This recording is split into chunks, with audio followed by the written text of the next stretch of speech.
Alors on se retrouve dans cette dernière partie, ce dernier chapitre du module 3, qui est un plan d'action en fait, parce qu'évidemment apprendre c'est bien, la théorie c'est magnifique, mais si vous n'appliquez pas tous ces précieux conseils, eh bien vous allez rester là où vous êtes.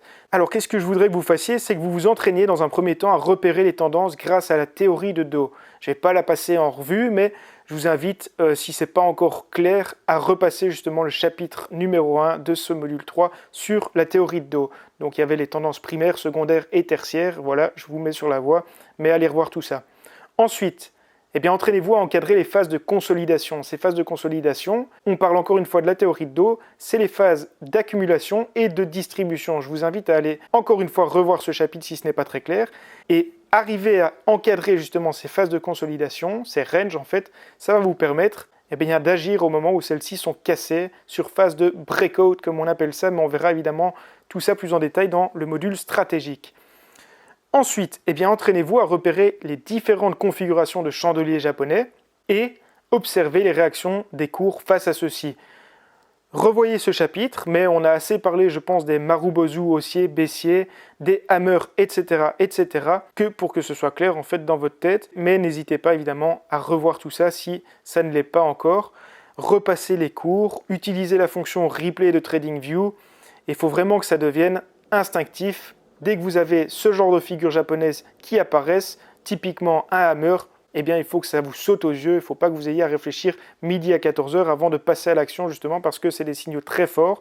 Et encore une fois, chaque seconde compte, surtout si vous êtes en train de faire du scalping. Donc au plus vite vous savez les repérer et agir, au mieux ce sera.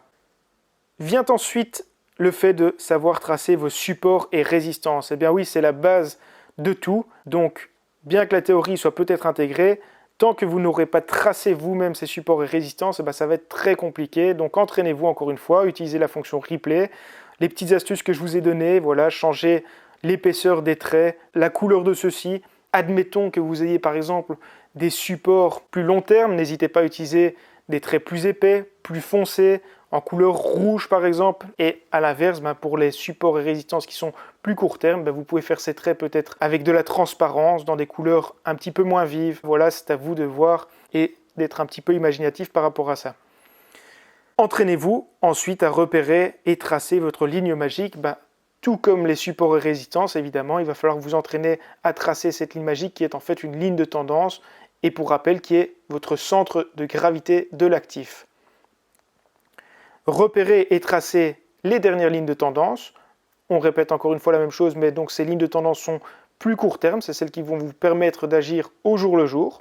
Et enfin, ajouter et personnaliser les différents indicateurs afin de créer un espace de travail agréable et clair visuellement. Vous avez vu que moi j'avais ma propre, présentation des graphiques. J'ai mis un petit peu de temps avant de me décider à trouver celle-ci, mais c'est celle qui au final me parle le plus, qui me permet de voir clair sur mes graphiques et de prendre mes décisions en un rien de temps.